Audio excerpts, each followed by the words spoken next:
What's up, guys? Kamish here, looking to recap week 1 of our SYBK Fall 2017 season, week 1, our 11th season, as I am on my way home from the rink. I'd like to give you guys a recap of what happened in week 1, as well as maybe a small season preview of what to expect. Couple of things before I start my recap for week 1.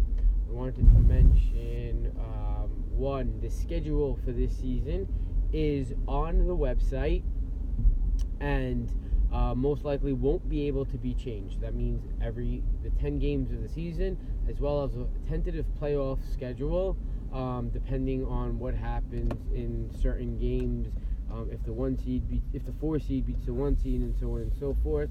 But we are trying to finish the league before Christmas.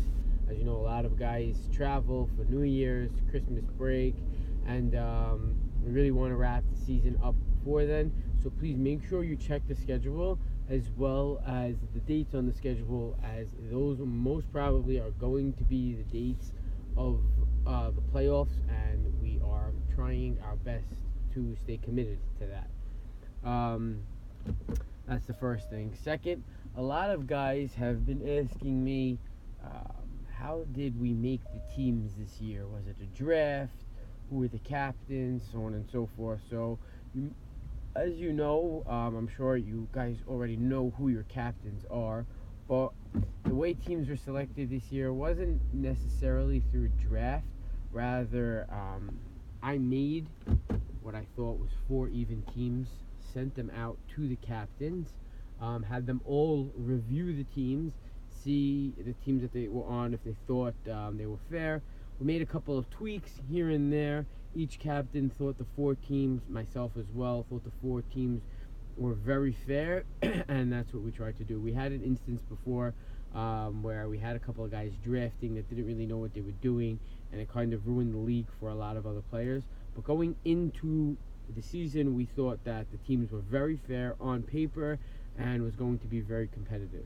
That being said, let's get down to recapping week 1. Week 1, the first game was the Edmonton Oilers against the Minnesota Wild.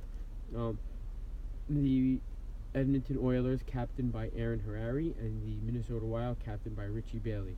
I mentioned in my week 1 preview that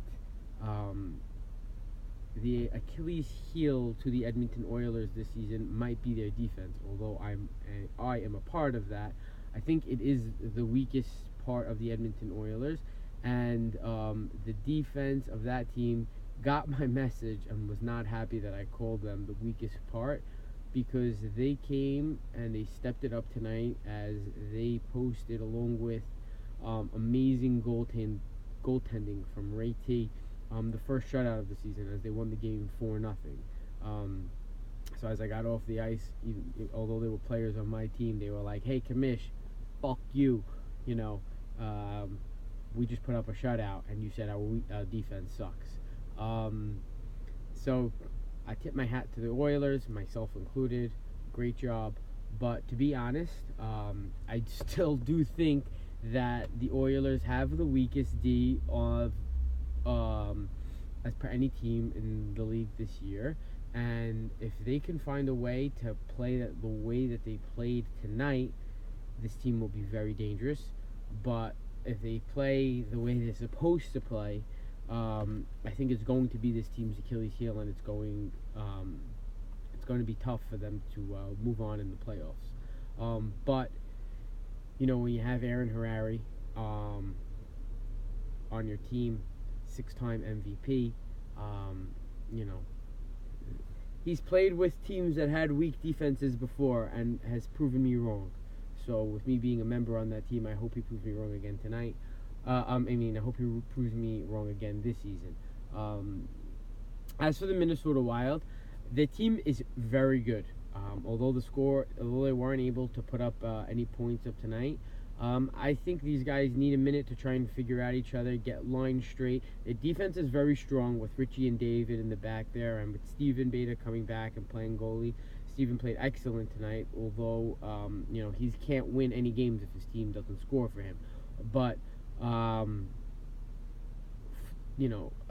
they lost 4-0, they were in it in the first period. It was only 1-0. They killed off a 5-on-3 that honestly I thought was probably going to be a huge momentum swing for the game, but unfortunately the offense wasn't able to capitalize once that was killed off. Richie Bailey did find himself in the box for 10 minutes tonight for not a game misconduct, a 10-minute game, which also I think hurt the Wild without their strongest defenseman out there for 10 minutes, part of the second period. It's going to slow the team down. I do think the Wild tried to be one pass too pretty tonight. They didn't crash the net as hard as they should have, and as hard as they're capable of.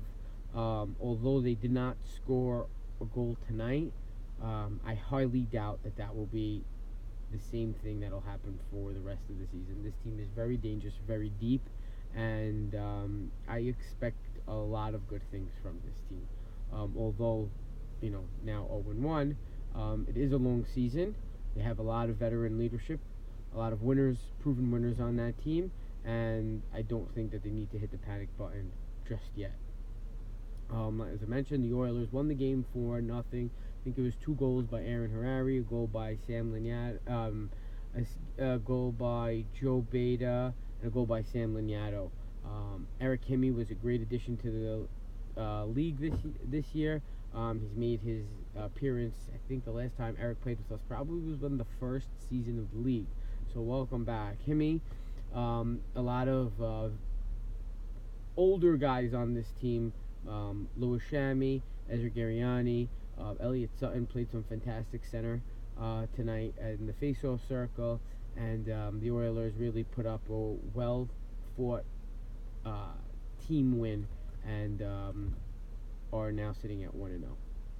Moving on to the second game, we had the Vegas Golden Knights making their season debut against the Phoenix Coyotes. Phoenix Coyotes came out hot, and it wasn't even Aaron Cabazzo and Jeho who put up the goal. It was Albert Hadef who put up the first goal, and they went up 1-0.